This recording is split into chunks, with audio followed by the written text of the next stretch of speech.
Okay, I see that we have some more people streaming on in. I see the president of CSFA is on, Eddie Sell. So I will introduce President Eddie Sell and let him say a few words, and then we'll kick this little conference off. President Sell.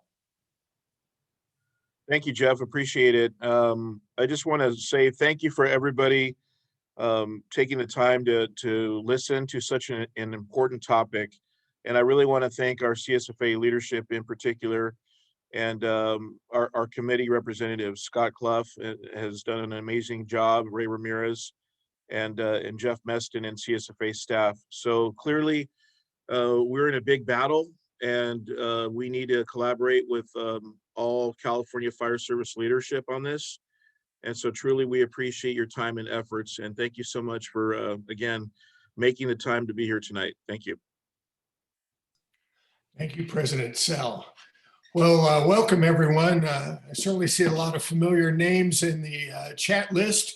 I'll tell you a little bit about what we're going to try and accomplish tonight and what we're and how we're going to go about doing that. First of all, I'd like to introduce our both of our speakers. I'll start with Scott Clough. Scott is the chairperson of the EMS Committee, and I've been very fortunate to have worked with him on a variety of EMS issues through the years. I think Scott and Ray are probably some of the most knowledgeable people on EMS in the fire service in California today. So they do an extremely good job for us, and I love what Scott delivers and how he delivers it, and I think you will be informed and entertained as well. Joining him tonight is Ray Ramirez. Ray retired from the Ontario Fire Department. In addition to being on the EMS committee with Scott, Ray is a practicing attorney, and he brings a lot of interest and value into the discussion that we're going to talk about today. Chapter 13 has been a bittersweet event in the state of California. Each participating agency was given the opportunity to have a primary and a secondary representative. CSFA chose Scott as our primary and Ray as our secondary. And fortunate in all respects, we were not allowed to participate with that. And I'll let our panelists tell you a little bit more about that and why and how, but it was really a shame. The California Fire Service has a place in the delivery of EMS. When we think back to James Page and the efforts that he put forth in the delivery and birthing EMS in the state of California, I was lucky enough to have worked with him on actually a 201 rights issue when I was in Nevada as the director of EMS. So we have these two gentlemen that have carried on that tradition and really done an incredible job. What's going to happen is we're going to start with some basic questions, which the panel will answer for us. And then we would ask that you would put your written questions into the dialogue box. And then I will feed those to them one by one. We're slated for about 2 hours this evening. This is a real in-depth subject. We think that every firefighter out there really ought to know about what's going on with Chapter 13 and why EMSA and the LEMSs really have not treated us favorably. And we are really concerned about that. I'd like to share with you that we have put together the Fire Service Leadership Council. And with that council, we have several members that have jointly worked with us on this issue. And that includes the Metropolitan Fire Chiefs, the California Fire Chiefs Association, Fire Districts Association of California, League of California Cities, and certainly CSFA in that process. And we have banded together. We have a common vision and a common goal for how we're going to go about dealing with this terrible issue that we're dealing with today. So having said all of that, I will start with our first question, and it'll be directed to Ray Ramirez. Ray, could you tell us a little bit about what Chapter 13 is? Sure, Chief. I put together a little PowerPoint presentation on this subject. I can tell you right now from doing this many times, talking about rules and regulations and the process. It's very boring and dull and not exciting. So I try to put together a PowerPoint. I'm not Steven Spielberg. That's my disclaimer. So hopefully things will work out. But I wanted to give you some preliminary information first and then answer that first question, and then I'll turn it back over to Scott. So hopefully this works as it's supposed to. And we'll see if that works. How's that, Jeff?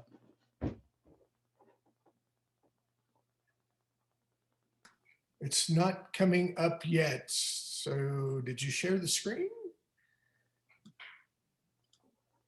I think I did.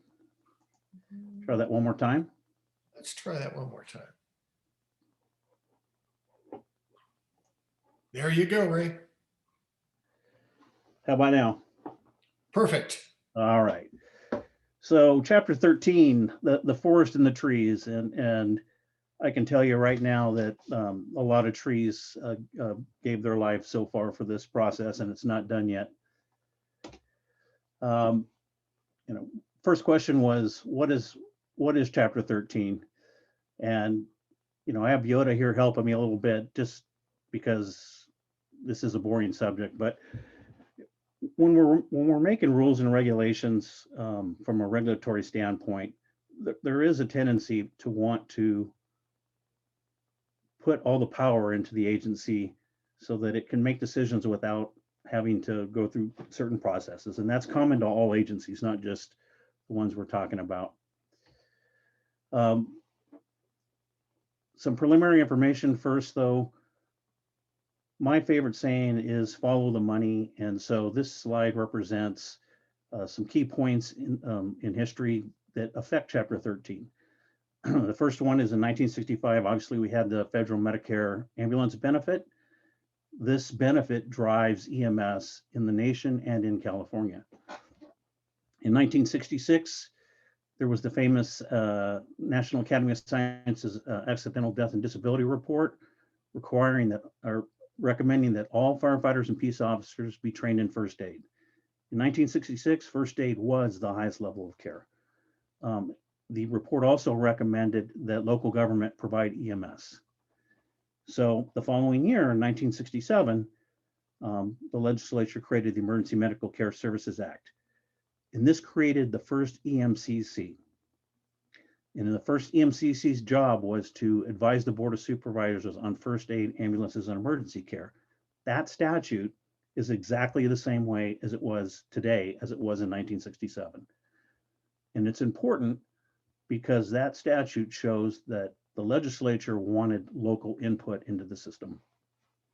1967, the legislature adopted the recommendation of the National Academy of Sciences and made all mandatory training for all firefighters, lifeguards, and peace officers in first aid.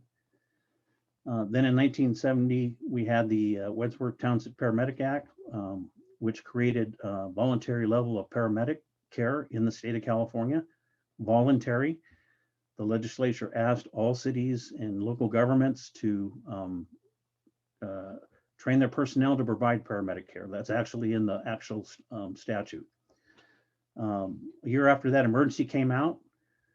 And then a couple of years after that, the first EMT level care was created. And that's important. That was also part of the WTPA.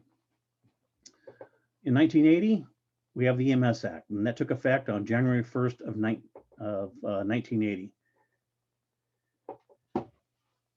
Important part of that, obviously, is Section 201. It took effect operatively on June 1st of 1980. And what it did was it took the voluntary requirement to provide EMS by qualifying public safety agencies, those that were providing the services at the time, and made it mandatory. And that's what 201 is a duty to provide EMS. And by doing that, it took that duty from the county and therefore reduced the county's responsibility to make that service available. And that's important. And then obviously in 1980, even though EOAs go back to 1981, for the first 5 years of the EMS Act, They did not exist. Okay, what changed? Well, in 1982, we had Medicare ALS reimbursement. Before that, ambulance transports were reimbursed at the BLS rate, and that's big. This is the driver of EMS, is this Medicare ALS reimbursement schedule. 2 years after that, we had the EOA statutes enacted. They were retroactive to January 1st of 1981. And they generally were, the scope was generally ALS 911 services. Through a series of federal court decisions in 1996 and 1999, what you could put in an EOA increased from just ALS 911 first to ALS interfacility, and then in 1999 to all services provided by an emergency ambulance, which includes BLS, level IFT, and also critical care transport. 2002, we had the end of the reasonable cost fee schedule and the imposition of the regular fee schedule. And then Scott's probably going to talk a little bit more about this, but in 2010, we had the GMT, emergency medical transport. This supplemental reimbursement is only available to public agencies. And then, of course, within the last year, we had the community paramedic program, which may potentially open up a lot of revenue streams. And so the key point of this slide is that revenue streams are impacted. So what is Chapter 13 in the local EMS plan? Well, it's not paradise. I can tell you that from personal experience.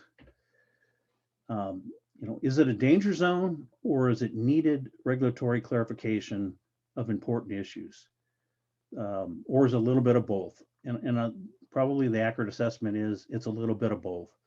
It's a danger zone in a sense that the regulations are going to allocate roles and responsibilities to the state, the EMSAs, cities and fire districts, and the private ambulance providers, and the medical directors. And I can tell you from experience that, or at least from looking at the regulations, that the regulations do attempt to, in my opinion, overreach the state's authority against everybody else. And again, that's typical of when you're writing regulations. So what is the difference? What's the difference between a state law and a state regulation? That's really important because Chapter 13 is going to be a state regulation. When we have state laws, and I know this is kind of basic for a lot of folks, but I think it's important to go through it. State laws are proposed by elected officials. It's generally a 1 to 2 year process. There are public comment and public hearings. You give your public comment at the hearings. State laws are passed by an elected assembly and senate, and it's signed or vetoed, a state law, by an elected governor. And it's generally done between September and October. And unless it's an emergency regulation, or excuse me, an emergency statute, it's generally effective on January 1st the following year. For those that were around at the time, maybe the Wedsworth Townsend Paramedic Act was an emergency state law. It took effect immediately upon signature. So the law that we're concerned about is the EMS Act, California Health and Safety Code, Division 2.5. State regulations. There's two columns here because one is the general process for making a state regulation, and the other is more specific to the EMS Act. So regulations are contained in the California Code of Regulations. They're proposed by appointed officials, usually from an administrative agency. They have notice of rulemaking requirements. It is a 1 year process, has to be completed within 1 year. There is a mandatory 45-day public comment period and a discretionary public hearing if requested. The regulations are approved by OAL, and they generally become operative within 30 to 90 days of that approval, which can occur at any time during the year. So with the EMS Act, the rules are proposed by EMSA officials. They generally track the general requirements. One important point is If after the 45-day comment period, the agency makes a significant change, that change has to go out for additional 50-day comment. And I believe the paramedic regulations had 4 15-day comment periods. What's different, I lost my, here we go. Go back here real quick.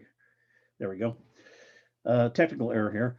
What's different with the EMS Act regulations is that they have to be approved by the commission before they go to OAL.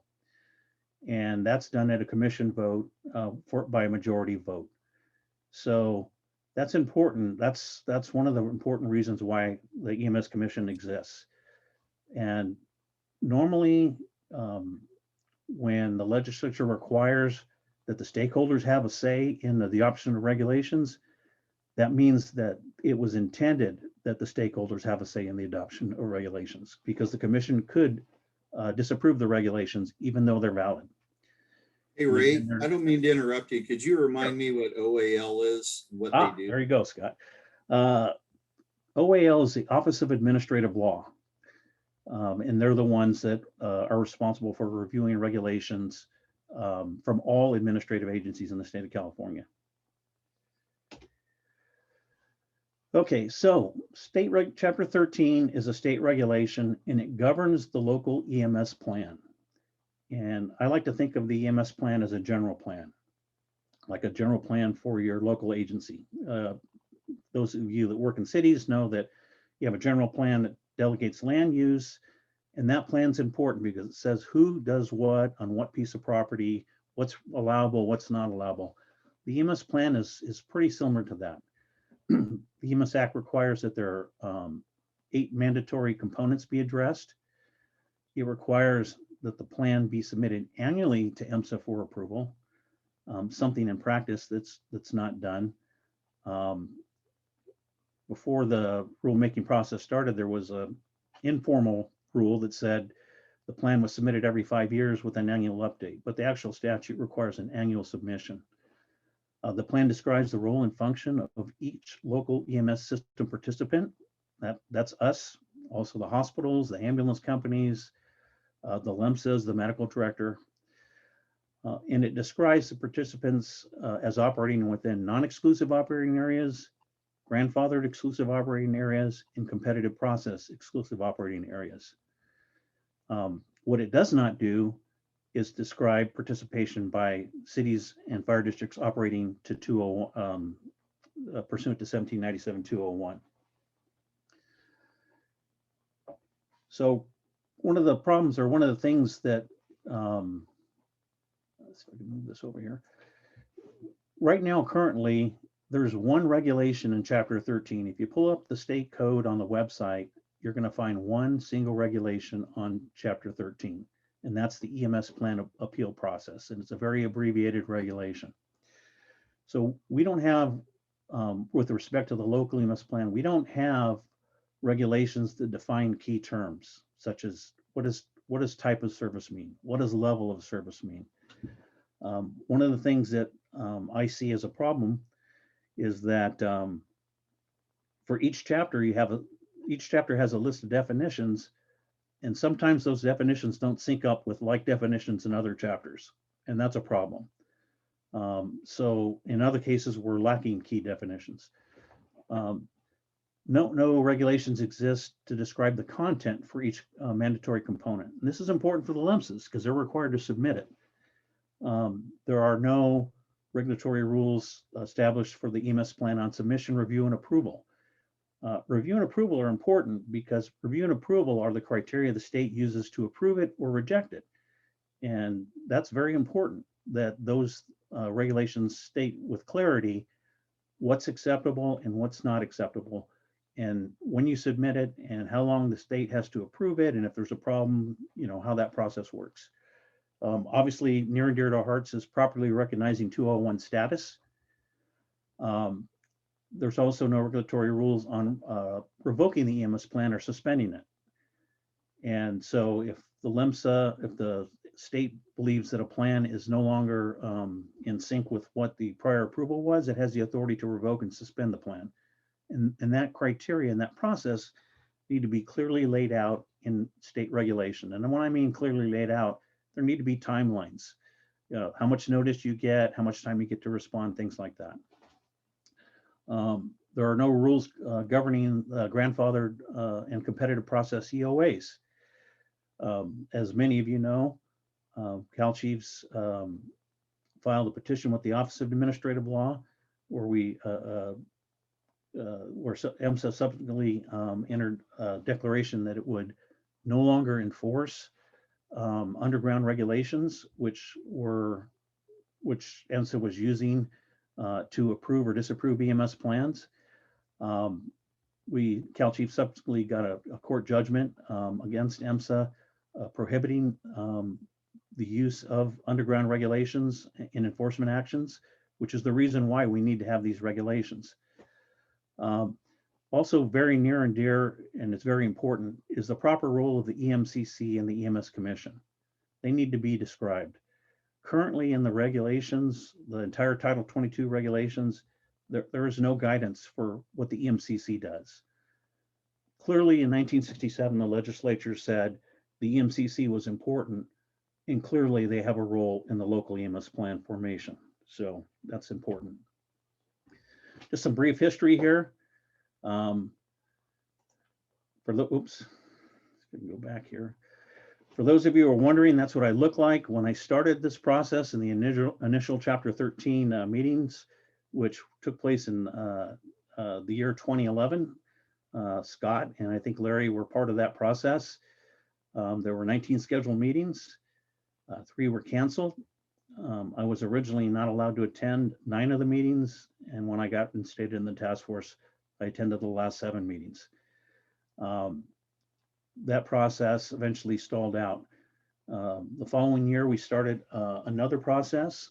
That process started in 2012 and ended in 2016. I missed the first meeting because I was not authorized to be there by EMSA at the time. They canceled 3 of the meetings, but I attended every one of the other scheduled meetings.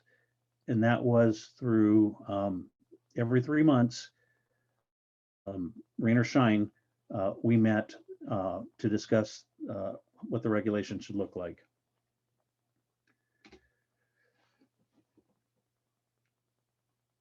The third process, which started earlier this year, began on March 6th when EMSA issued its 45-day or its proposed text with its 45-day comment period, with its intended hearing to be on April 21st. There were no stakeholder meetings to discuss the proposed content, although there were other parties, system participants that were consulted before that information was released for general public comment.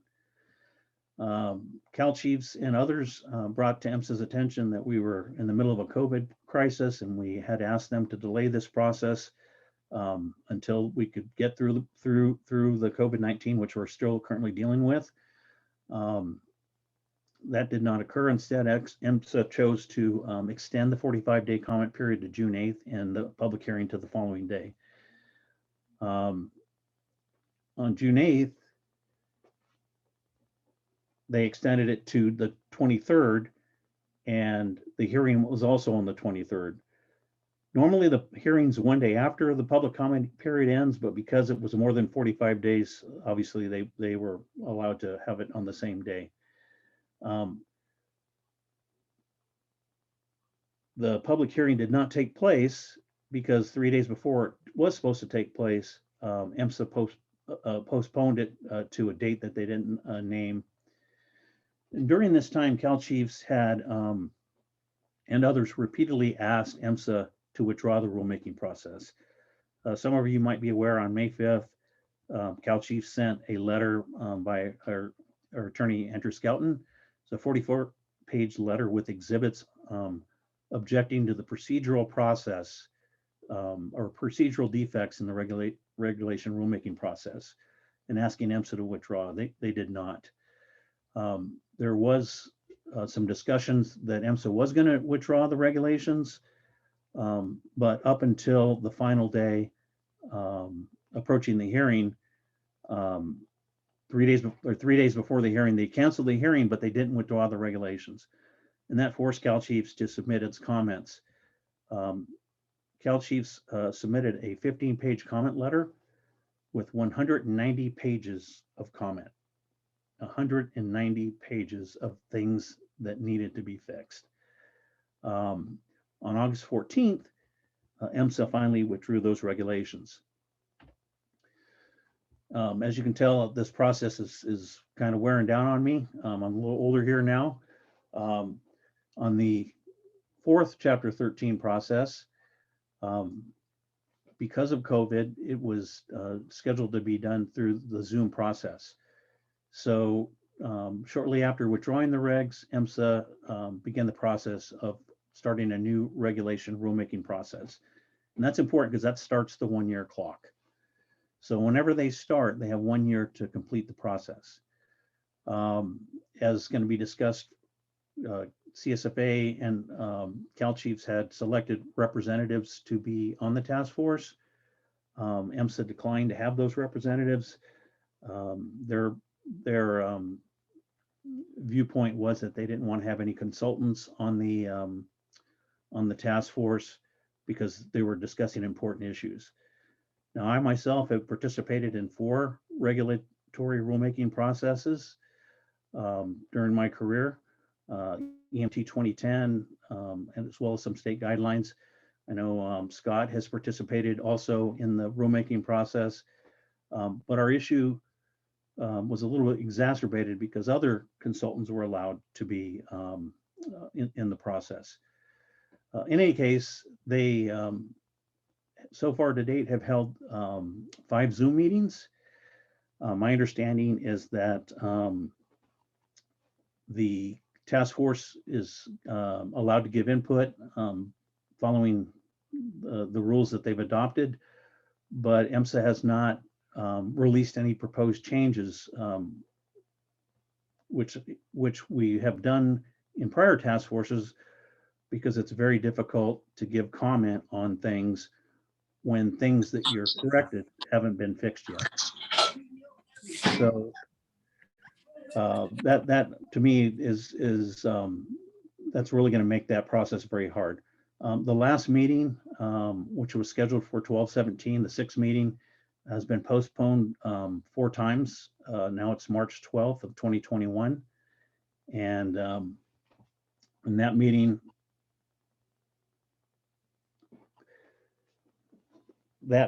obviously is going to take place. I don't know how many more meetings they're going to have with to finish this process. I've heard that it possibly might end sometime in May or June, at which time EMSA might release that information back to the task force for review and approval, for review and more comment. And I don't know how long that's going to take, but it does have to be completed within 1 year from the start date. So with that, that's my next question, and I'll turn it over to Scott. Well, I appreciate that. I know that Jeff Meston was going to ask some questions, but I do want to comment on something that I think is important for everybody to kind of understand here. Ray made the comment that we were not allowed to participate in there because we're consultants. So I just want to clarify something that I think is extremely important. It wasn't just consultants, it was also lawyers. And EMSA had opined that they did not want consultants and they did not want lawyers. And part of the reason is because they wanted stakeholders that had knowledge and boots on the ground of the system. So the first thing that I think is really important, because it lays the groundwork for, and I'll just call it the way I call it, I'm not a lawyer, some very discriminatory positions. I am a life member of CSFA. I've been a member since I was on the hand crew in Ventura County. I was a member with LA City, and I was a member as I retired as a chief with Metro Fire up in Sacramento. I'm not a consultant to CSFA. Ray is not a consultant to CFSA. He's not a lawyer to CSFA. For Cal Chiefs, Kurt Hinke, who's my partner in our consulting firm, is a lifetime member of Metro Chiefs and Cal Chiefs. So I want to be very clear. We were representing CSFA, Ray and myself, as members of CSFA, not as consultants to CSFA. I do not have a single client that is through CSFA. On the flip side, I think it is important to know that you have a lot of other providers and participants. As an example, the California Ambulance Association has a seat at the table as a stakeholder. The ambulance providers that belong to CSFA, there's 4 of them that created their own quote unquote alliance, and that's AMR, Falk, Hall's Ambulance, and at the time it was Paramedics Plus. Those 4 providers, they put the quality assurance fee legislation in place. What's interesting is AMR has a seat at the table as part of this alliance, just like Hall's Ambulance. However, those ambulance providers are members of CSFA. So they're being represented by CSFA, and they have a special seat at the table as this alliance. The other thing that's interesting is an individual that's on that seat of that table. And for those of you that don't know me, I pretty much throw it out there. And if I make a comment, I've got a source document to back it up. So if there's a question, I can back it up. But as an example, one of the providers that's on Chapter 13 owns an ambulance company in San Bernardino, and he's a practicing attorney, but he was not excluded from the process. AMR has a representative who's a lobbyist, and there are several other consultants that work for these other associations where none of this has been brought up. I can tell you that myself and Ray, just like all of you, well, not the younger guys, but Ray and I have, 30 plus years. I started my career in 1981. So I've got a lot of boots on the ground, but because myself and Ray and other individuals from the fire service have taken the time and energy to educate ourselves on not just the business aspect of it, but the legal aspects of this. The concern is that we might disrupt this process by bringing in facts. And facts are really complicated when you have a process that people don't want to acknowledge those facts. So I just wanted to make sure that everybody was clear. We were exempted because we are quote unquote lawyers and consultants, but we're not lawyers and consultants to this association or any other association. We are members of this association and have been members for decades, but we were excluded. So I just wanted to make sure that that was clear, and that there is an absolute disparate treatment between the fire service side of the fence and the other representatives on the task force. Scott, very well explained, and I appreciate you going to that effort to do that.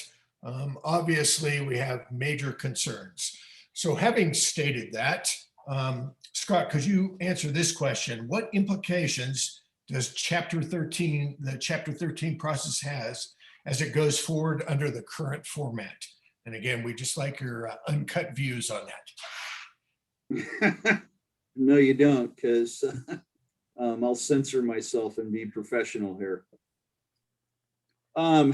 Here's okay. I'll have a little soapbox. I can't help it. I had I'll relate a quick story because I think it's relevant. I have a scenario that's taking place in Northern California. And that scenario is I have a fire agency that wants to competitively bid an ambulance system for that county. And the incumbent provider is a large ambulance corporation. And I think what's really interesting is that ambulance company has taken out full page ads and radio ads in the local papers and the local radio stations. And their catchphrase is, "We have been your EMS service for 30 years. So the discussions that I had with his chiefs was very simple. That's impressive. They've been around for 30 years. Fire service has been their EMS professionals for 116 years in that county. The fire service has been there from day one, and the fire service will be there in day two. The ambulance companies are only there in most cases as long as the dollars keep flowing. I can name several areas where large ambulance companies have vacated their grandfathered areas because there was no longer revenue that met their margin. The fire service hasn't left. I've been in the fire service since I was 18. And at the end of the day, EMS is the fire service. The health and safety code was originally drafted not because the fire service needed to be coordinated. The health and safety code and the EMS Act was drafted to help coordinate the ambulance services. There was no question that the fire services were responding since the 1800s and before. But I can remember, not to tell stories, I can remember working South Central Los Angeles and having the tow companies, we knew where there was an accident on the street before OCD dispatched us because we could see the tow trucks go into the call. And so this is why the EMS Act was created. It wasn't created to bring the fire service under control. It was created to bring all of the funeral homes, towing companies, ambulance companies under control. That's why it was drafted. What are the implications to the fire service? The reality is that my personal feeling is this: EMS is part of public safety. Public safety should not be for profit. That doesn't mean that we can't make money on EMS, and it doesn't mean that we can't collect money to offset our cost of providing services to our community. But damn it, this is a public safety issue. And public safety should not be for profit. It should be for what's best for our communities. The challenge with Chapter 13 is that when Chapter 13 stopped and went into this suspense state, when it reconvened, prior to reconvening, there were meetings that were held between the California Ambulance Association, California Fire Chiefs, and EMSA. And it was Dave Duncan that sat there. And in those preliminary meetings that happened in a small office up in Sacramento, there was agreements that would roll back the regulations. We would start fresh. Dr. Dave Duncan flat said, "I think this is a good way to go." The California Ambulance Association representatives said, "You know what? We like the idea that we can roll back the clock and say, let's start at a base." The reality is, when they reconvened Chapter 13, and Ray can comment on this as well, we didn't start at ground zero with new regulations. The new base were the regulations that we fought to throw out. And so the new base started with the existing regulations all the way down to the misspelled words and the poor grammar. That clearly illustrates that the state's position is to, and this is an opinion, is to remove the fire service as much as possible from the EMS systems in California. Why? Because if you look at those regulations, there are numerous agencies that overnight would have to get out of the ambulance business. EMSA has a track history of shenanigans. I'll give you a classic example. I had a really good conversation with Chief Cummings from LA City Fire Department. And in that discussion, we were talking about 201.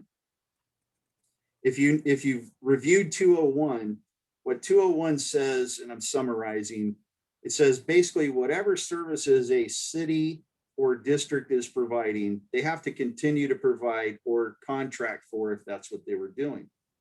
It doesn't say a fire department. 201 on its face does not say a fire department has to do this. So what was interesting was when Chief Cummins was telling me, well, we're a 201 provider. There's no doubt about that. We're absolutely a 201 provider. The reality is in 1992, the LA County EMSA approached the city attorney's office in Los Angeles, and it was the city attorney that signed a 224 agreement. Most of the fire chiefs in Los Angeles County that know that they're 201 had no clue that their city managers, city attorneys, or city councils had signed agreements that are essentially 224 agreements.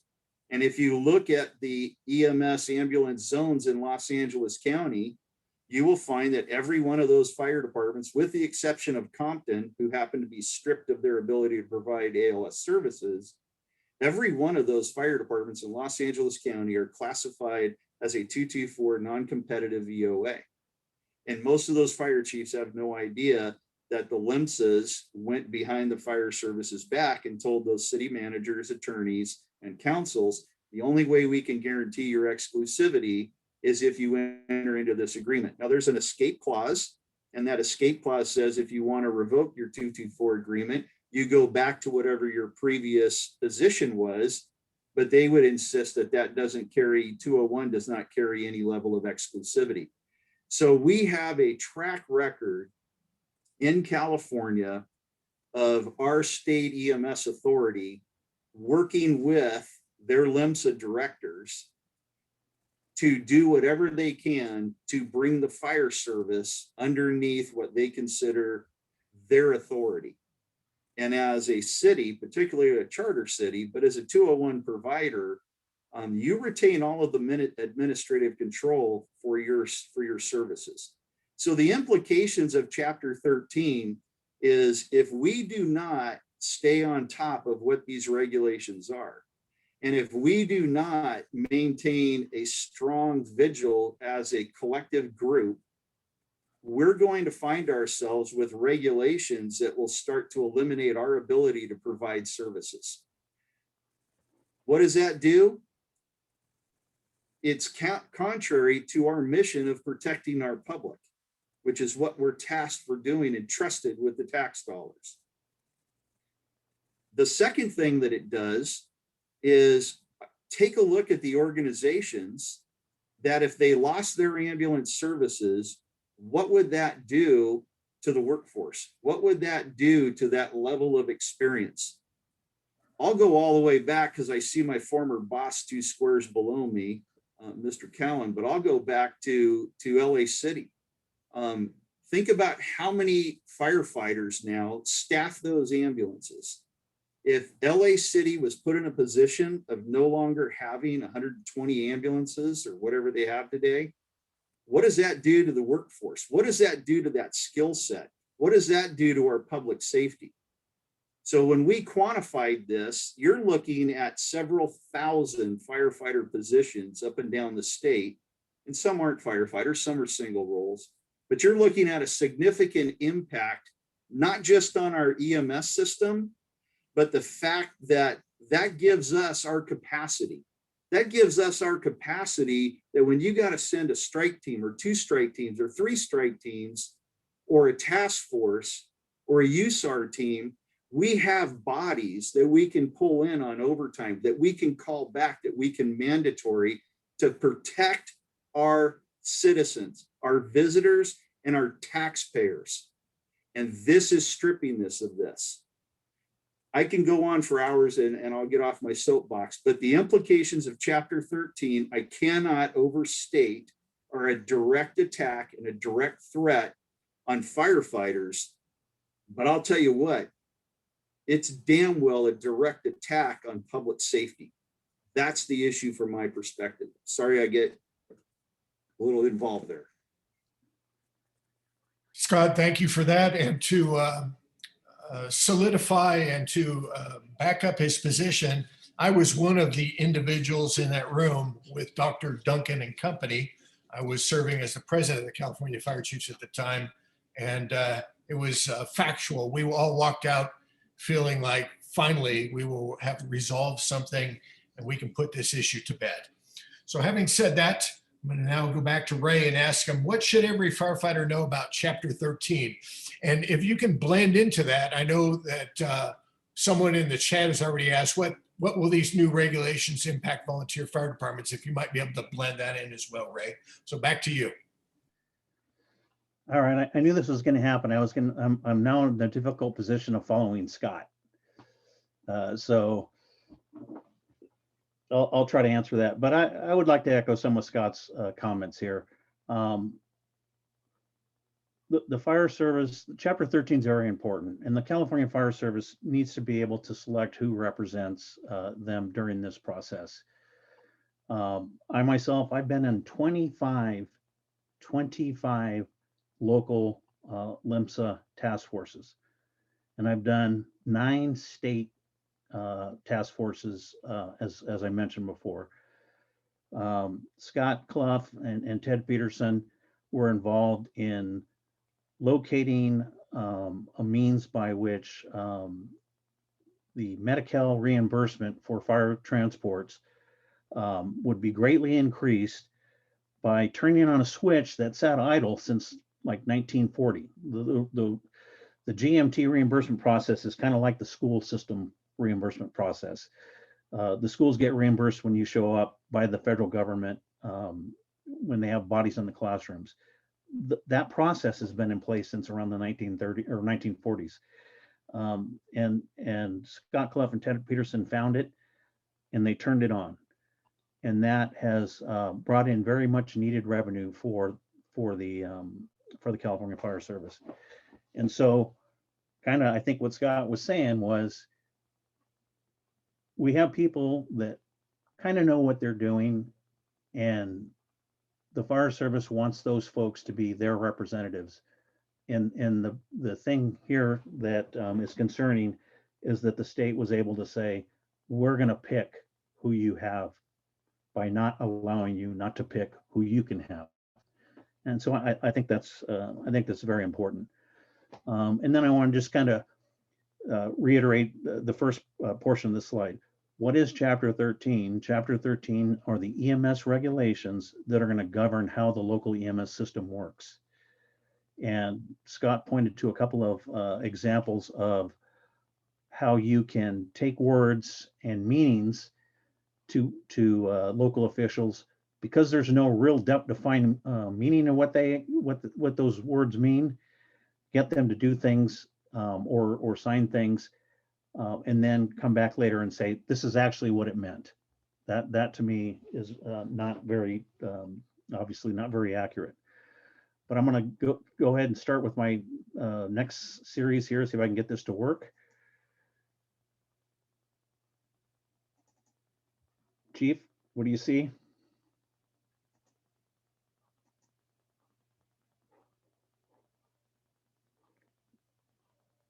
Chief Meston, are you on mute? I sure am. Yeah, it's the beginning again. You'll have to scroll through to where you left. Hey, this is how this works, man.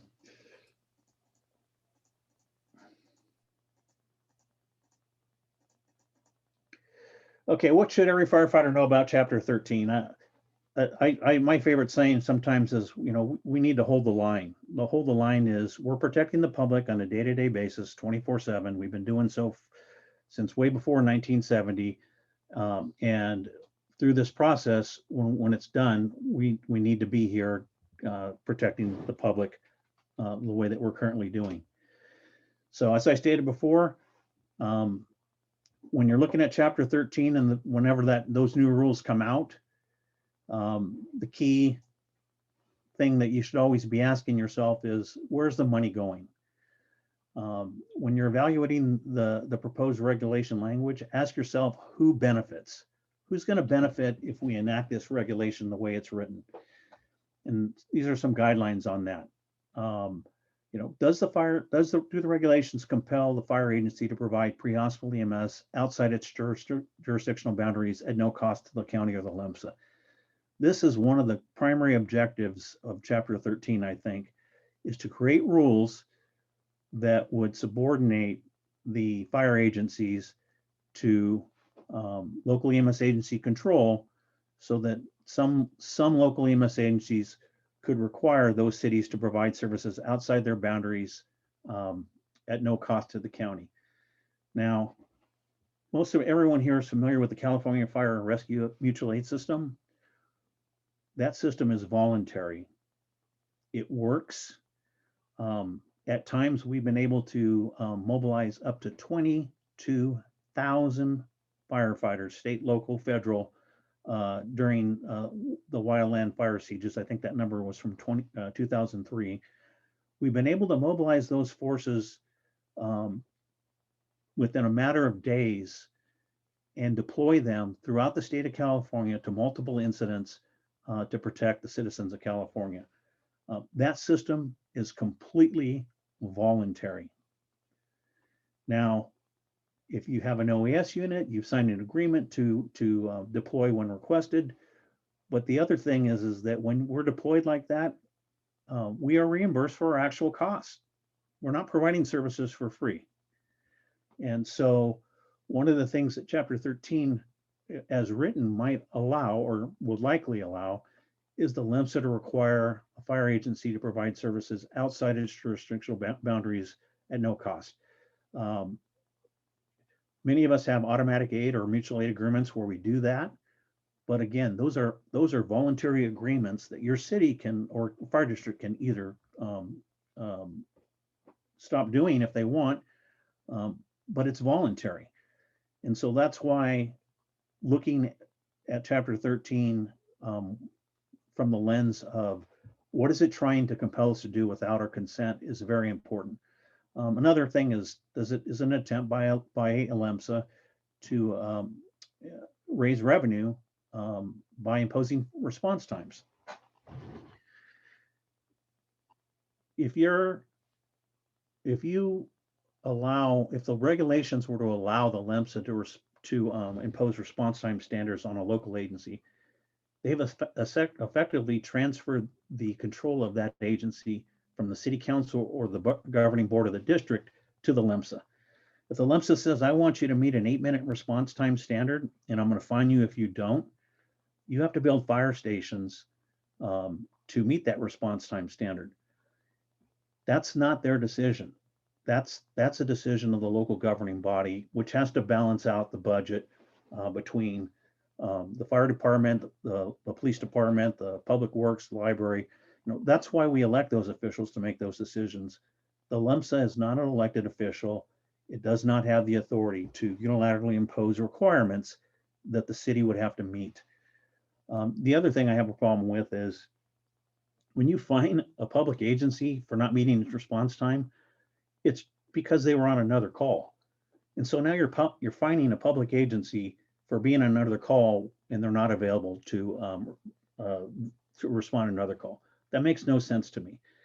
Response time standards are for contracts to enforce contract provisions, where those contracts allow the provider holding the contract to decide by themselves how many units they're going to deploy on the street on a given day. And if you deploy less units, you make more money on your contract. Therefore, you have these response time standards to an attempt to police that. In contrast, at a fire station, the battalion chief is not getting any extra money for not staffing a unit or recalling a unit that recall staffing for a unit that's out on a strike team. So just the concept of fines to me is just it's not lawful, and it has a very illicit purpose. Does the language require a written agreement which can be used to coerce the agency? What do I mean by that? What I mean is, if you have a written agreement and the effect of canceling that agreement is you can no longer provide EMS, then some LEMSAs have said either do this or we're going to cancel your agreement. And one LEMSA actually canceled the agreement, which was up in Stockton. Does the LEMSA, does the language allow LEMSA to assume command and control of fire agency resources, personnel, and incidents? I know of a LEMSA that actually used their agreements to do these kind of things. The LEMSA is a regulatory agency. The fire department is a public safety agency. There is a difference. And at least in my experience, if you wanted to be the fire chief, you had to work in the fire department. If you wanted to be the police chief, you had to work in the police department. But these regulations would allow a LEMSA potentially to assume those roles without having no experience whatsoever in managing a fire incident. And then here's my the biggest thing is, do the regulations allow the LEMSA or the state to unilaterally duplicate public agency resources without our consent? What do I mean by that is, right now the state recognizes that if you're providing ambulance services, they can't put out a bid for a contract for your area. They recognize that they cannot do that. The LEMSAs recognize they can't do that. But the regulations, the way they're written, would imply or require that if you're not operating within an EOA, if someone wants to provide services in your city, that the LEMSA is required to provide them. So you can't use an EOA to displace a fire department, but you could subject them to a death of about 1,000 cuts by permitting multiple providers to provide services in their area. Your fire department's ambulance revenue is used to establish a baseline level of service. If other people were allowed to get into that revenue, that would decrease your ability to provide your services. And typically those are done through call rotation processes. And it's not unheard of for private agencies on a call rotation, when calls come up in areas where there's no revenue, to not be available to take those calls. And so where does that call end up? It ends up in the fire department. So this whole idea that the LEMSA can require or is required to provide to duplicate your services, to me, it defies common sense. It's a waste of resources, and it would lead to the chaos and confusion that they're supposedly trying to fix with these regulations. Key areas to focus on. Obviously one of our key areas is recognition of 201 status. To the extent that we provide EMS under 201, to that extent, the county does not have to provide that service. The county directly benefits from our 201 status. As long as we're paying to make those services available and providing on our own, the county is not required to provide those services. If we don't provide services, the county is required to provide those services. Where I used to work, we had ambulances, we gave them up. Once we gave up those ambulances, it was the county's duty to make those ambulance services available. And if the ambulance provider could not make a profit, it's the county's duty to pay for it. So 201 is very important. It saves counties money. To me, I just don't understand why why the counties, at least some counties, can't recognize the fact that 201 works to their benefit. The other key areas are recognition of LAFCO approved reorganizations. Many of you work for fire districts. Many of those fire districts have made changes in organizations through annexations or consolidations. And the state's view on that is that does not, 201 status is extinguished by that. Despite the fact that state policy encourages fire districts to reorganize and consolidate. Again, requirements for 201 written agreements. Again, why would we be signing an agreement for something that we have the responsibility to do in the first place? It just makes no sense to me. Manner and scope requirements for grandfather DOAs. Some fire agencies do have grandfather DOAs. When we put together our comments on this area, we pointed out that the way that the regulations were constructed would not only harm us, but it would harm private providers with grandfather DOAs.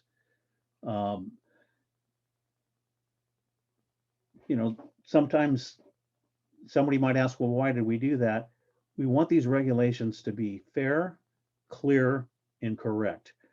And if the regulations are going to cause great harm, then at least I feel it's somewhat of a responsibility to point that out and try to make some corrections.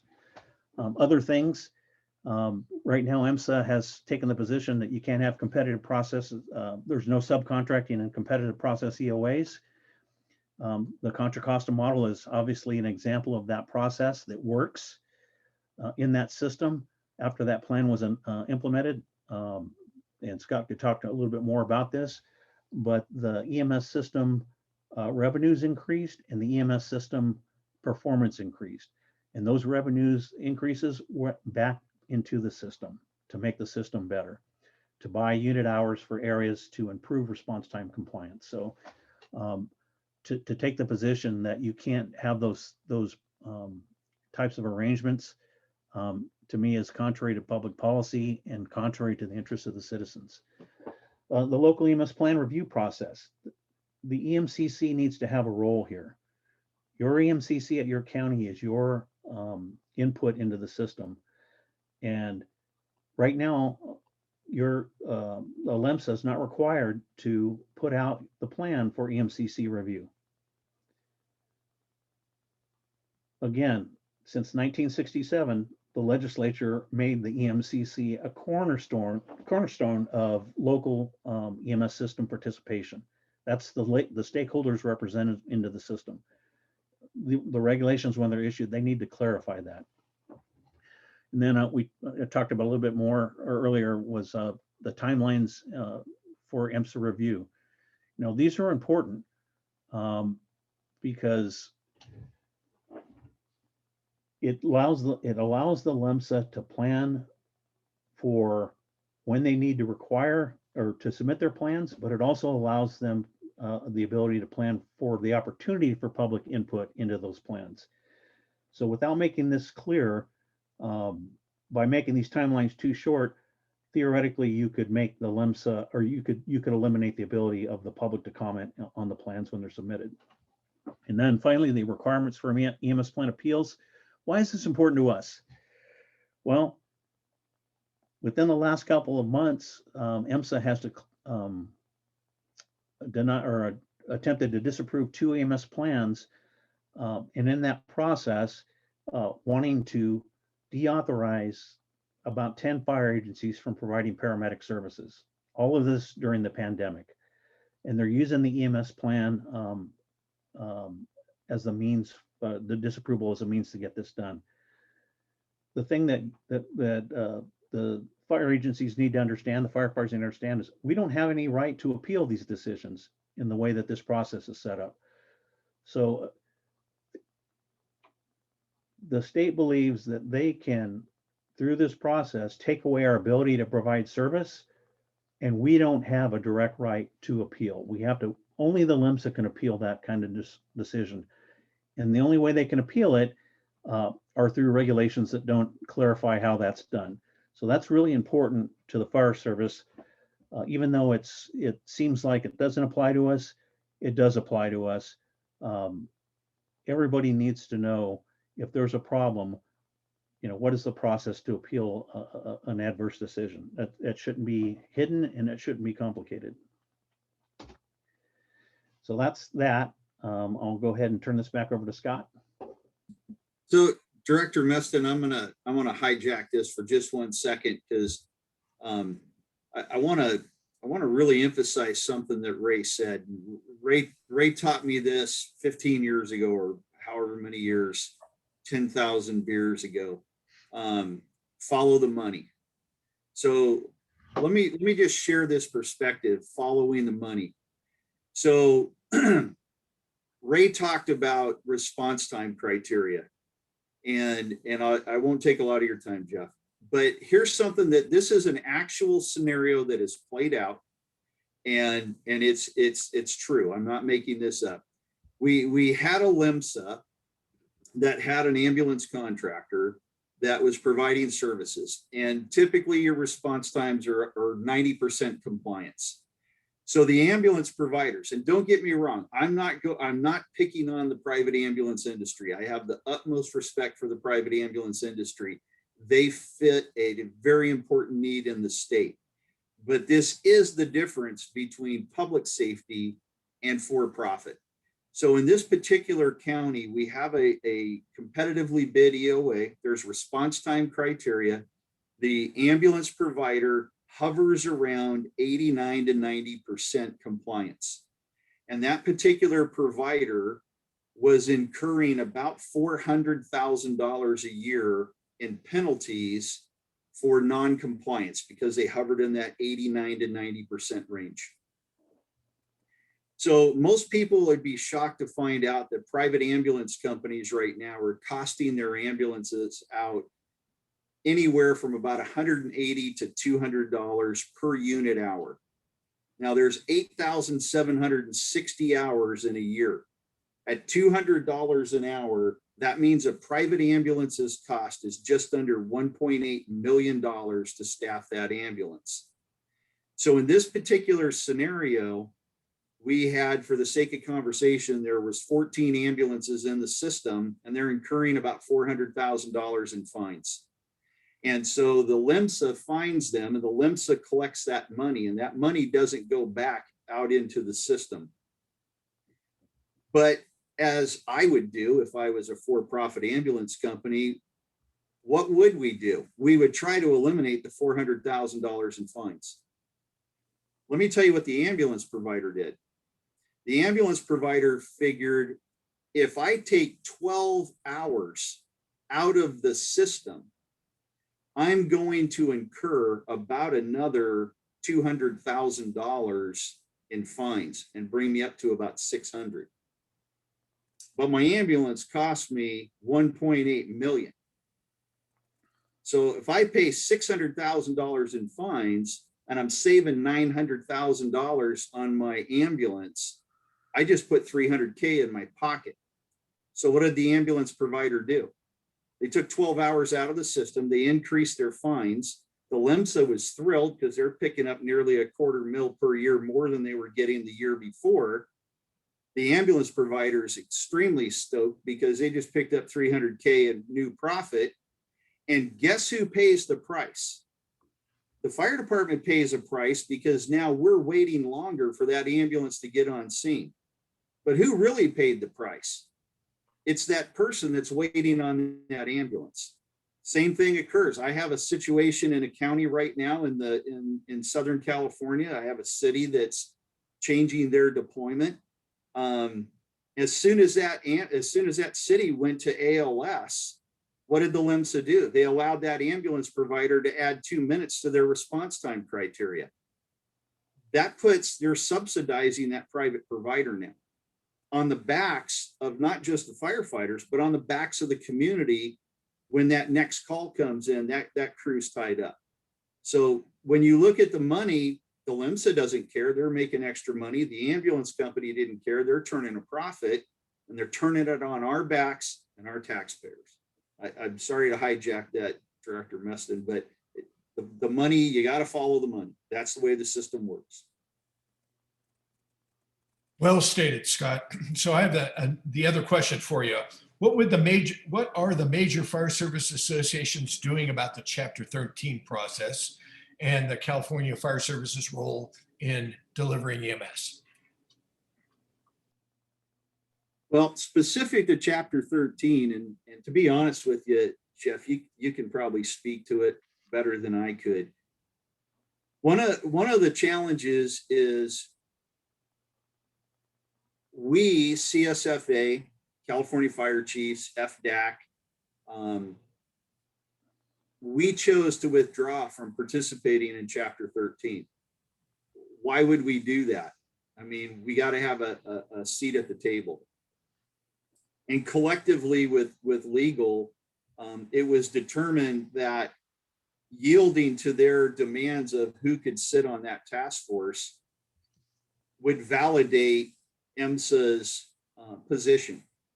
And so collectively, the organizations chose not to participate. So CSFA doesn't have anybody at the table representing us. Now, CPF through Christy Boma and Sean Burrows, I believe it's Sean, they are attending Chapter 13, and they are coming back and providing feedback to us on a regular basis. We are working collaboratively with CPF. Excuse me. Every response that we would have if we're at the table is collaborative with CPF, but CPF is at the table because they weren't being told who they couldn't have or have in that position. So collectively, as the fire service organizations, we're counting on CPF to carry that water for us. But CSFA, Cal Chiefs, the other organizations are working collaboratively with them. So even though we're not at the table, we're aware of what's going on. We're tracking it. Our lawyers, our leadership, we're following along. We're getting our comments placed in there. But at the end of the day, until this starts going through that process, through OAL and through the APA process, they're running their own game plan.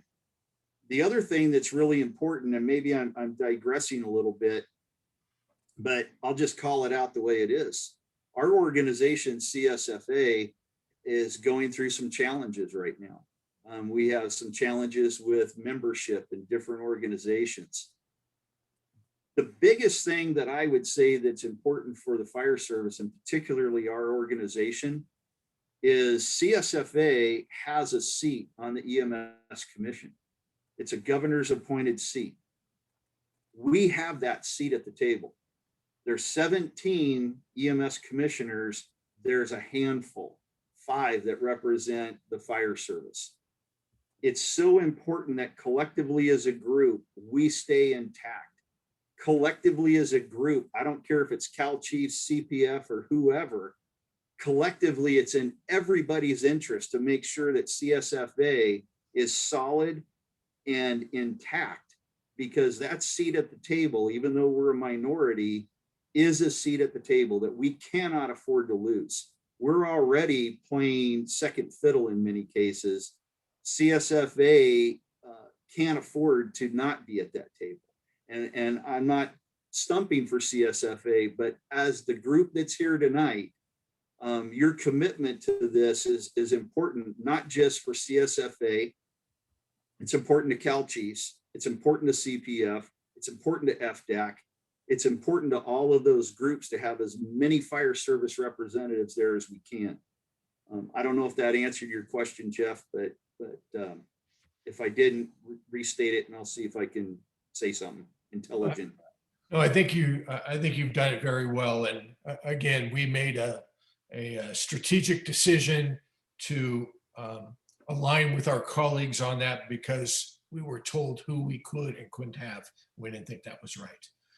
So Ray, back to you. What should every fire agencies do about Chapter 13 as regulations are being formulated? Give us some action steps. All right, before I do that, though, I wanted to circle back because I didn't answer the question about the volunteer fire departments. And I think what Scott said is the last comments about sticking together. The fire service is we're all gonna sink or swim on the same boat. It doesn't matter where you're from, whether you're volunteer, city, district, large fire department, small fire department, we are all going to sink by these regulations or swim or stay afloat would be a better way to do it. And we need to stick together. I am a fan of the California Fire Rescue Mutual Aid System. I was in one of the first CCICS committees in my county, actually was part of the founding members. I believe that the Fire Rescue Mutual Aid system is the best in the world, hands down. No one can do what we do through that system. A voluntary system involving all likes and manners of firefighters, from large departments to our volunteer firefighters out in the rural areas or in the mountainous areas. So if these regulations as written go through, our ability to maintain that system is jeopardized. We can't have people putting response time standards on us that we have to meet during periods of national emergency or statewide emergency. When, at least my organization, when we got a strike team request to go out of the area, we filled it and we backfilled it. And our response times were greater than 90%, 10 minutes from the time, 10 minutes, 90% or less within 10 minutes, even through our heavy deployments. What does that tell us? That tells us that the fire departments are very well capable of managing their resources without someone else telling them how to do it. And if that system is injured, every area in the state of California could be injured, both in the urban interface areas and in the rural areas. If you work in a volunteer station, you probably had a fire somewhere nearby that required the activation of that system. It's integral to our ability to protect the public. It's integral to your own personal safety, that when you call for mutual aid, that mutual aid, you know it's going to come. And anything that degrades or interferes with that system, to me, is not acceptable. And the regulations as they're written have that potential to interfere with our ability to deploy our resources and manage them, which, in the last couple of fire seasons could have a very bad effect on the public safety. So I just wanted to circle back on that. I'll see if I can get this to go correctly again.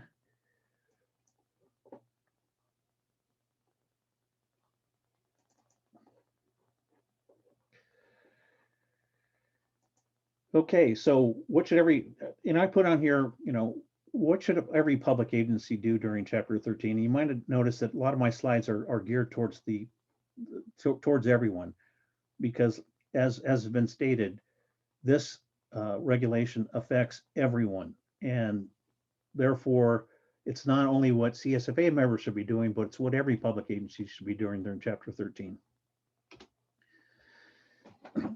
So we have representatives, or there are representatives representing the fire service during this process. Those regulations are, they're providing input in the limited capacity that they're able to do so. Those regulations drafts are going to,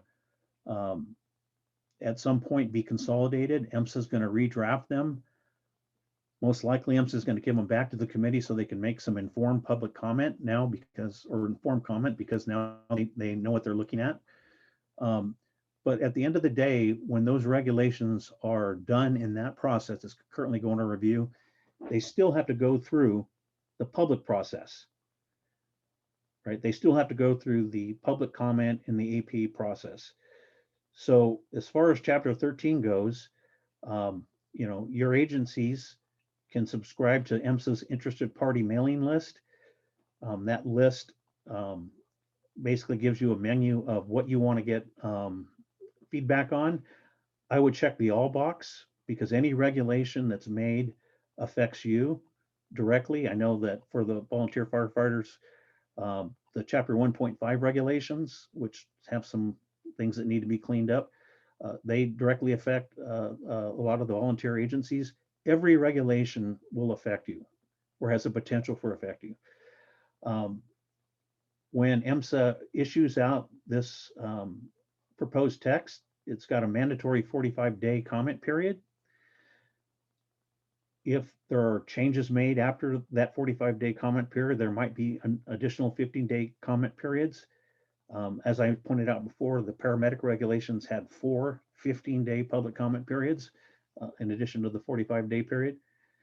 When that process is complete, there will be a public hearing. It says if requested. I'm sure it's going to get requested at that public meeting.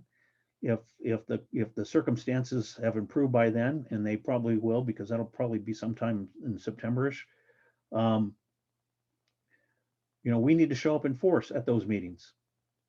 We need to let them know that this is important, and we need to reiterate what our comments were and let everyone know that these regulations either are acceptable or not acceptable. And the way things are going, I'm going to say that they're probably not going to be acceptable, but you know, maybe someone will see the light and we can actually put out a good product. The other thing is attend and participate at the EMS Commission meetings.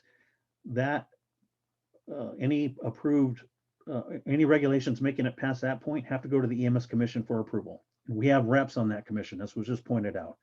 And again, your participation, your showing the colors at these meetings has an effect. It really, truly does.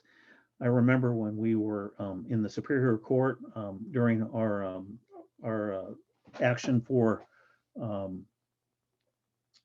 getting the judgment against the underground regulations.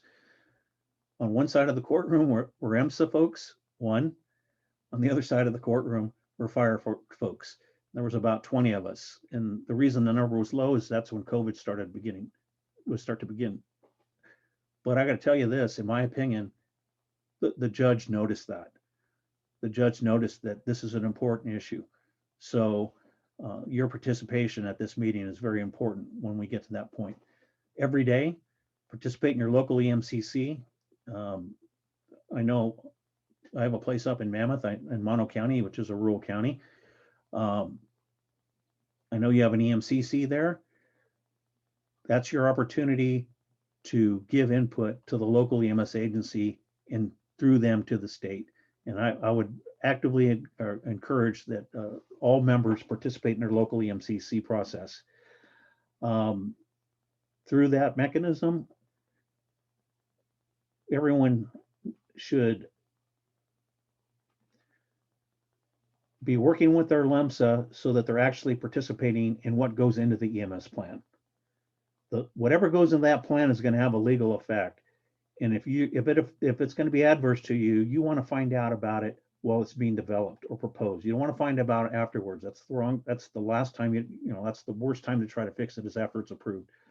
So, and you don't have to be an EMS coordinator or a chief to participate in these processes. I started out as a firefighter, worked my way up, and I had an effect on that. And that's unfortunately how I got promoted to captain, but that's another story. The other thing is to put your comments and suggestions in writing. Very important. If you don't put them in writing, they're not going to exist. So public agencies, large, small, volunteer, rural, these are the things that we need to do actively so that when decisions happen, we have a chance to influence them and get them right the first time. I know that a lot of EMS plans were developed without any local input, and I think that's how some of them got to be the way that they are. So that's really important. Got my friend Yodi here. He had to consult him with some of this stuff, but when you do your public comment, there's a public comment form. Use the form they give you. Don't put your comments on something else. You can attach a cover letter to your comments if you want to explain things, but you need to use the comment form. Put your name and organization. I would consider numbering your comments for easier reference. So when they answer your questions, they can go back to the numbered question instead of just trying to find out which one they were talking about. You need to cite the section, the subsection, and the page number that you're discussing.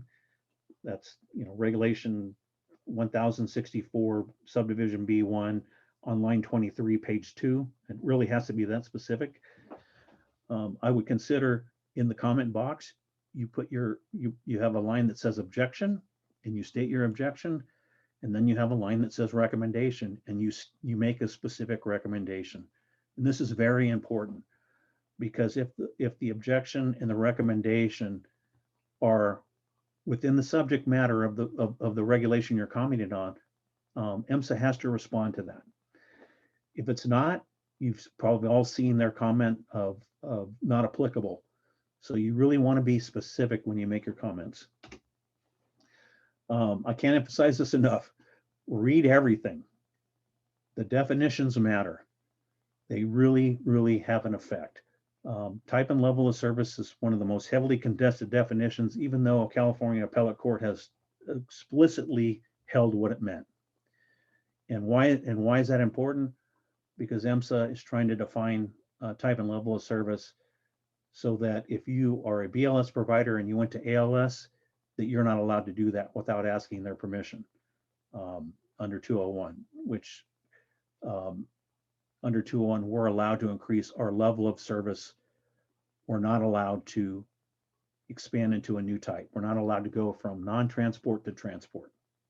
That's basically the big rule. Again, EMSA must answer your specific questions and evaluate your specific recommendations. Ask yourself, are your city or district taxpayers paying for services in county areas? When you're looking at each regulation, how does it affect that? And again, unless you put it in writing, it does not exist. That's true in a lot of things, but it's really true here because you can make all the arguments in the world. If they're not in writing, it's just gonna get blown off to the wind. So are we almost there? At least for me, at least the PowerPoint. Scott's pointed out, these are your commission representatives. They represent you at every commission meeting. They not only approve regulations that are brought for them for review, but they also approve guidelines. So being on that commission is a very, very important job. And when we have EMS commission meetings, it really does help for those commissioners to look out and see the fire service being representative. It truly, truly works to have that when they can see that. No one likes to be the lone person trying to move an issue forward that you say is important, but if you look to the audience, there's nobody there. So those of you that have been at commission meetings, you know the power of showing up and showing the fire service presence. And then, as Chief Meston brought up, this is why I am here. He says we are here, but this is why I'm here. I had the privilege of meeting Jim Page in Ontario at a conference just a month or so before he passed away.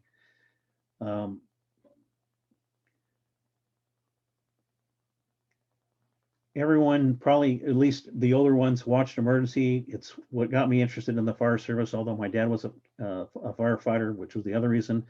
But it really got me interested in being a paramedic. I think being a paramedic is very important. It's something that obviously during this pandemic is a very important thing that we have these capabilities. But I put this on there because this fight's been going on for a while. Jim Page was our first fire service EMS commissioner representative. And he dedicated his life to improving the fire service up and down the state of California. And he talked with big departments, little departments, volunteer agencies. He truly, in his heart, wanted to advance the fire service. And that's why, that's the way I've been trying to present myself. I know Scott and a lot of folks that I've worked with are truly dedicated, our field personnel, our nurses. We're all here to provide EMS to the public in the best way possible. We want to work with the counties. We want to work with the ambulance companies. We want to work with the state. But the bottom line is, as Scott pointed out, when it's all said and done, we're still going to be here. Right? We just can't pick up our stuff and leave. So the state regulations need to recognize that. And the EMSAs, to those, if they're listening, there is a way for us to make this work. I know during this pandemic, the fire service agencies up and down the state have been stepping up to the plate and helping the counties with vaccinations, either of their own personnel or helping vaccinate the public. And again, the fire mutual aid system has given us the training to handle these kinds of incidents and set up these vaccination clinics on a moment's notice. If we can set up a base camp in the middle of the Sierras in 24 hours that is fully functioning, we can set up a clinic. for the people in our communities, whether you live in the city areas or the mountain areas or you know, the desert areas.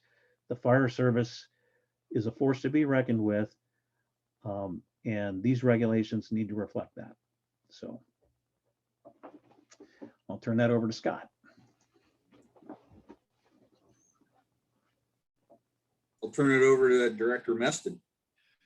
Well, I have one question for you, Scott. From a political standpoint, what should the participants of this conference do about the Chapter 13 process? Well, a political question. I've never been politically correct. I think Ray summed it up very perfectly in the slides.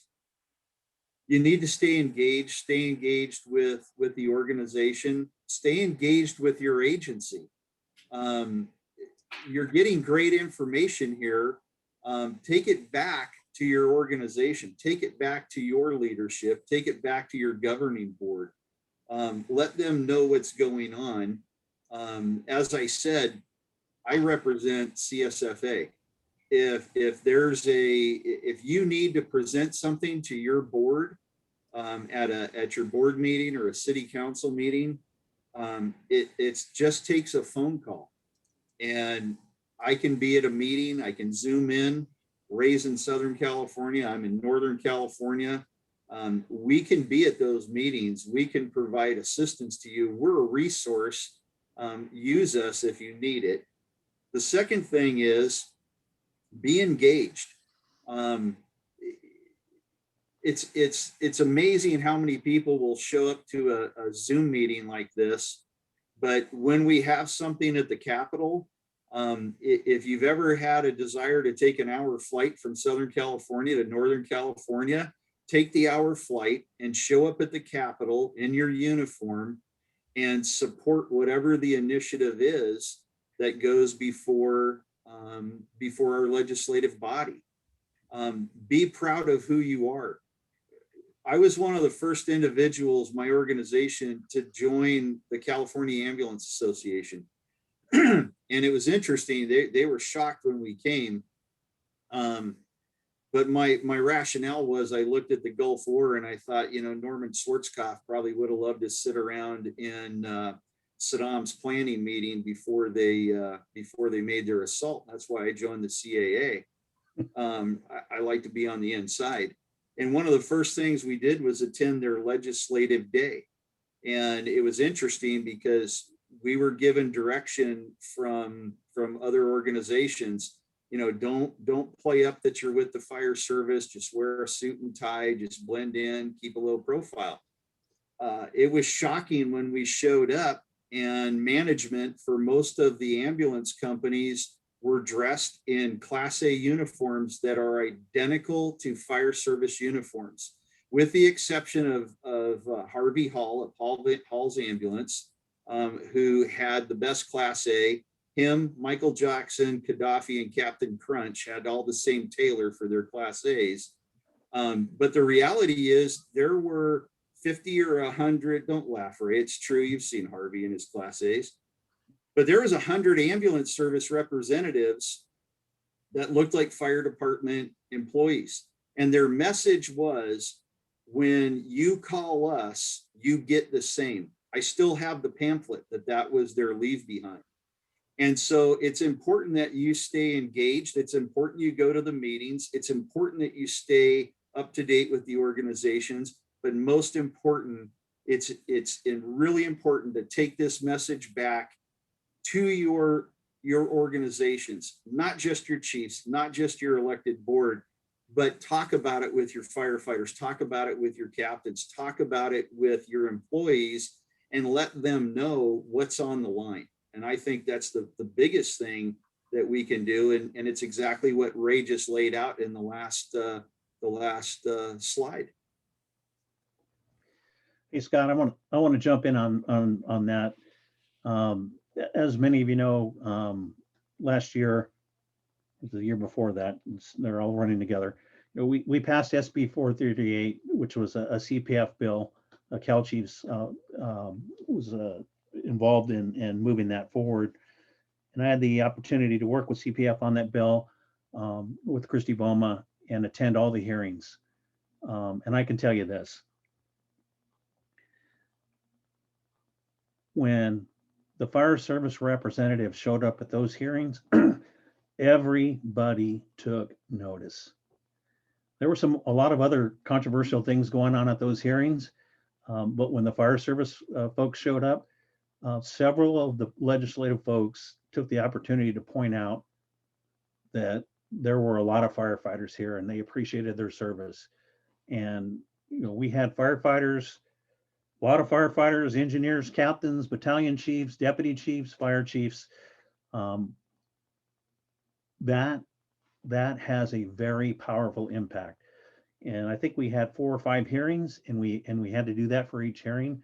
And at each hearing, it absolutely paid off, because we actually had people from the legislative on the other side of the table that during that process jumped over to our side because of the fact that we were very well represented. We were very professional in our comments. We weren't throwing things at the legislatures like some of the other things were going on at the time. And so you can ask yourself, like Scott said, if I can take one day off and get to that hearing, it will have an impact. It truly will. So the other thing I wanted to throw out while I got the floor here is I'd be remiss for the CSFA members. Cal Chiefs has a COVID-19 conference call every week. It's coordinated by Kristen Thompson. She's been doing this every week since last year for almost a year. I think we're coming up.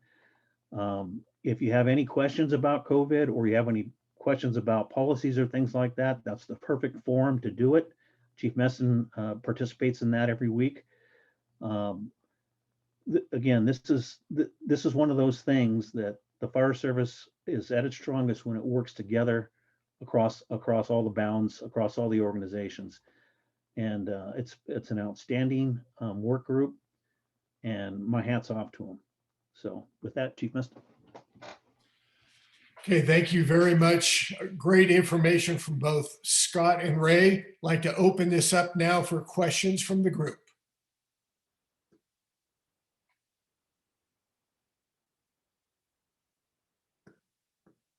Wow. Come on, guys. This is the two-way. This is the whole point of the Zoom meeting. This is the two-way conversation.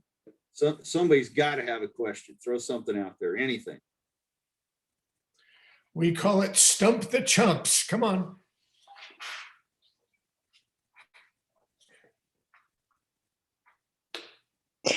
I've got one for you guys. In your Kristen, in your perfect dream world, would you see Chapter 13 being rewritten or not existing?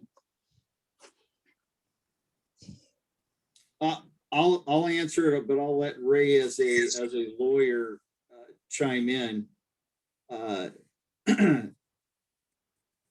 The issue is, in my opinion, the issue is not Chapter 13. The issue is the process and the methodology that they're using to get Chapter 13 across the finish line. I think that there's bias on the state's behalf. I think there's bias on your LEMSA's behalf. Everybody has a bias. I have a bias, so does Ray.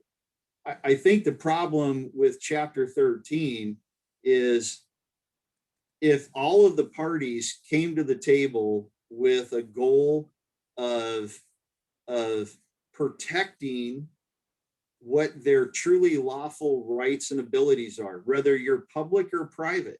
I mean, there's private ambulance companies that have entitlement to provide those services without interruption and without encroachment, just like the fire service. So I don't think that the process of Chapter 13 is the problem. I think the problem is that, quite frankly, state EMSA is running the operation. Quite frankly, state EMSA has an agenda. And quite frankly, they're allowing their personal bias to impact the benefit to public, private, but more importantly, the taxpayers. So I think the process is there. It has to be good.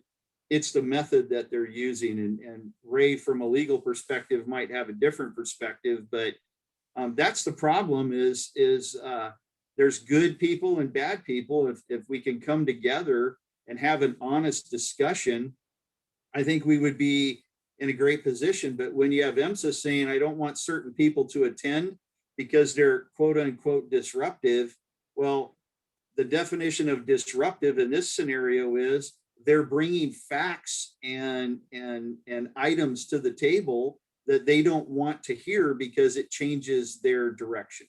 And I'll let Ray chime in.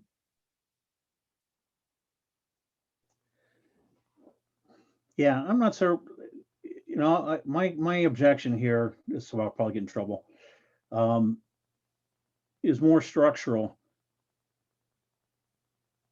The EMS system regulations affect directly the state, the counties, and the public agencies that have a duty to provide the service. Those are the major players at the table. Yes, the ambulance companies, and they have a role, and an important role, but part of me says, well, that is the LEMSA's job. Those are the contractors of the LEMSA to represent those interests. How they take input before they go to that meeting is up to them. But what we have now is a situation where people without the duty to provide the service are giving input on how against the people who have the duty to provide the service. And to me, I have a big problem with that, because again, at the end of the day, we're going to be here when everyone else leaves. You know, we had a private provider in Northern California, and I'm not banging on private providers, but we had one that got into a financial situation and it stopped providing service and left. And that was that. And that's not going to happen with us. So to be clear, the primary members at this meeting should be the state of California, the county, and the medical directors, and the public agencies that have statutory roles and responsibilities that they have to provide. Other people can be there, but those are the primary folks that need to be at Chapter 13. So as far as, I do say that there is problems with the regulation content. The regulation content, in some respects, is an attempt by the state to validate the underground rules and regulations that they've been trying to enforce or have been enforcing on us since 1985. Okay, so they have a very big incentive to validate those underground regulations that were improper and conflicting. I don't know if it's to save face or what, but that, you know, that's what we're trying to work against. And we need to get back to the table, which my understanding is we had a process where that was working out, where we could actually sit down and work through those with the counties and the private providers and things like that. So I have a problem with both the way the task force is set up and with the content that they're trying to promote. Thank you, Ray. I see a question that I'd like to comment on. It's from Kim. It said, the biggest issue I hear for EMSA is that the possible threat to the medical oversight with fire extending their reach or maintaining their rights. So you heard a little earlier from Scott about that meeting that occurred where Dr. Duncan was in there, private ambulance companies, medical directors, Cal chiefs, CSFA, et cetera, and I'm here to tell you that from the fire service perspective, we said, you guys are the physicians and you tell us what to do medically and we will do that. That we don't have an issue with your medical control.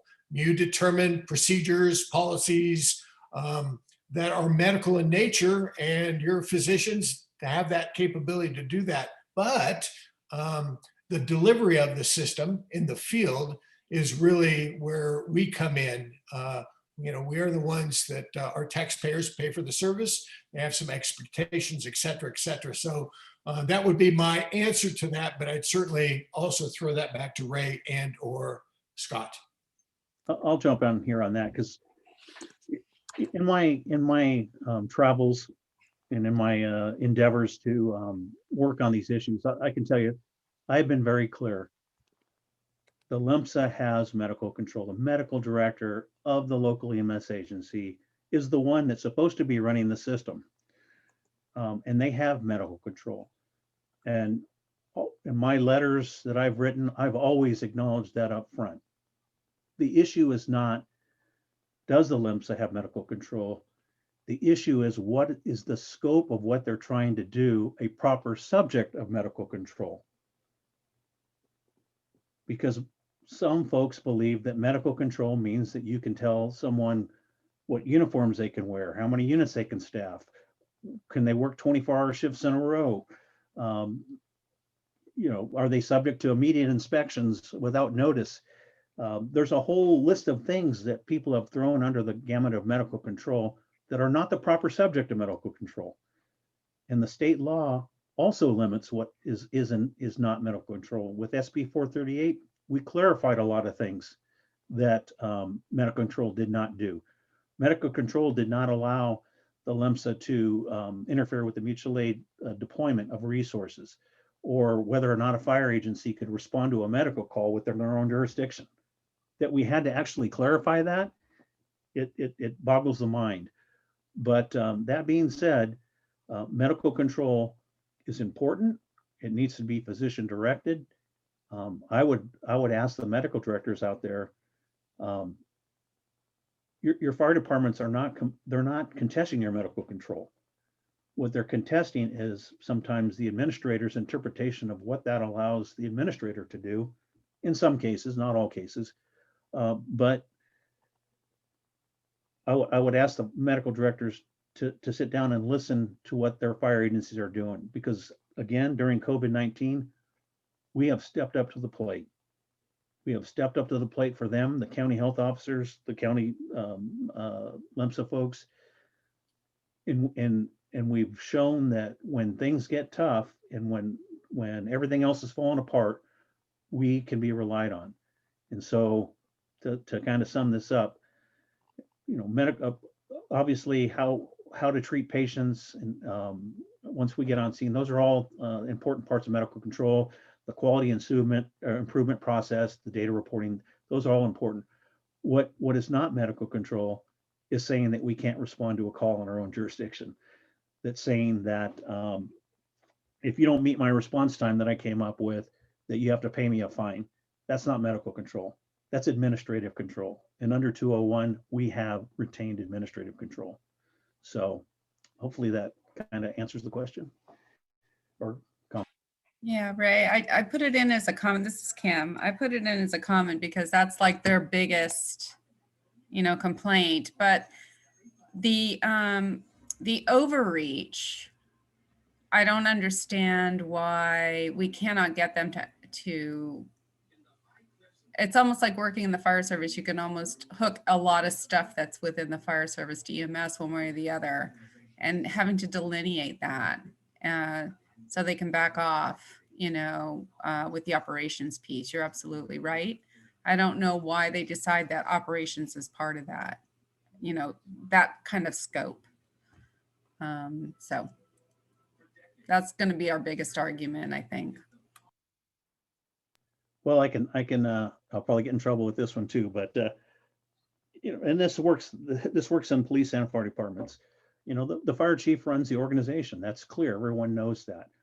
But with that being said, we have labor associations that are there as a check to make sure that the rules are followed, that if there's a disciplinary issue, there's a process that's followed, that they work together to develop those rules and develop the understanding of how to apply them. And those rules are developed with each side protecting its authority that it has. We don't have that with the EMSA. That relationship is not there. It's not required to be there, I should say, but it should be there because we're always going to be there. And I tell folks, medical control is necessary because it delineates what we're expected to do on scene and what we're not expected to do on scene. And if we follow those rules, we're protected. We do them in good faith, or we don't do them in a non-negligent manner or grossly negligent manner. And no matter what the outcome, we're protected by that medical control because we're following those physician orders. And that's very important. Same thing with our medical dispatching. That's why we have those nationally recognized standards that we follow. If we follow those standards, we are within the standard of care. So there's a way for us to work through this. I hopefully with the involvement of our fire service medical directors, with the medical director community through the MDAC meetings, that's one of the best ways I think to help bridge that gap. I know we have a lot of great docs out there working to make that happen. And one thing I learned a long time ago dealing with medicine in this issue, our local EMS agency was run by a medical director who answered to the nurses in his administration. And so I hired a nurse so that when I went to those meetings, they would have to listen to what the nurse said, because doctors have to listen to what doctors have to say for the same reason lawyers have to listen to what lawyers have to say. Their power, their authority comes from the fact that they went to law school or medical school. And so it's that relationship in the medical community that I think that's important for us to recognize, is it does have a hierarchy to it.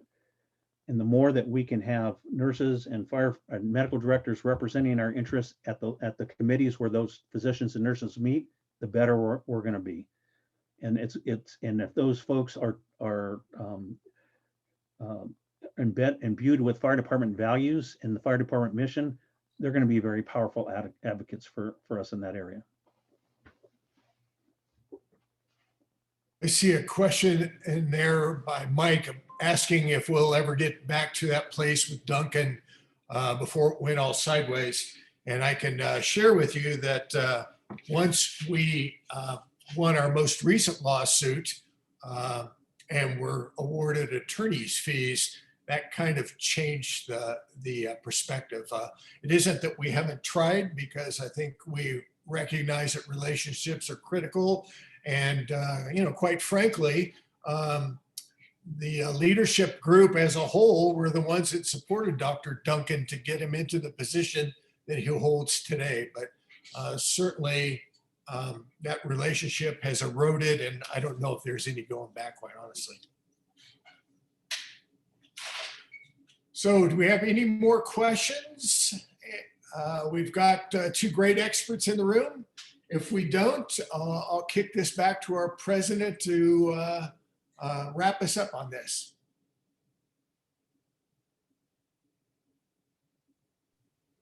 President Sell.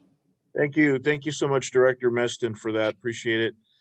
Just once again, I just want to thank everybody for your time tonight, and certainly for the great professional presentation that you both did. So thank you so much to Scott and to Ray and to Executive Director Meston and CSFA staff for helping to put this together.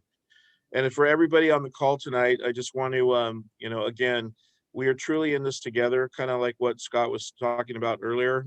I have had a discussion with CPF President Brian Rice. I certainly made it clear that CSFA is going to remain a leader in the California Fire Service, and we certainly represent thousands of members throughout the state, and we are all in this together. And I certainly want to work collaboratively with all groups throughout the state of California. So I appreciate everybody's efforts, and again, please educate your folks out there, educate them about what everybody is doing on their behalf. And I think there's a lot of ignorance out there, just because people don't understand the system, don't understand these things. So thank you again, truly, for all of your time. I thank all of you for attending, because as the president said, we got to stick together. So I appreciate you, all of you being on this, this meeting tonight. It was my honor to be a participant in this, so thank you. I'm going to echo Scott's comments. I appreciate the opportunity to bring information out to the membership, to the folks that are actually doing the job. And it's, without your input also, you shape the message that we bring forward. So it's important that we give you the information and that we get your feedback on what you would like us to do. Thank you. And I would just say to the members out there, continue to watch social media and bulletins from us. We'll keep you abreast on where we are. Chief Ramirez said it very well. When we show up in force, we're dressed appropriately. We are a force to be reckoned with at the Capitol. And who's to say where this issue will end up ultimately? We will continue to strive to make sure that the California Fire Service does have its rightful place in the delivery of EMS that our citizens want and expect. Thank you all for being here this evening, and good night. Thank you. Thanks. Good night.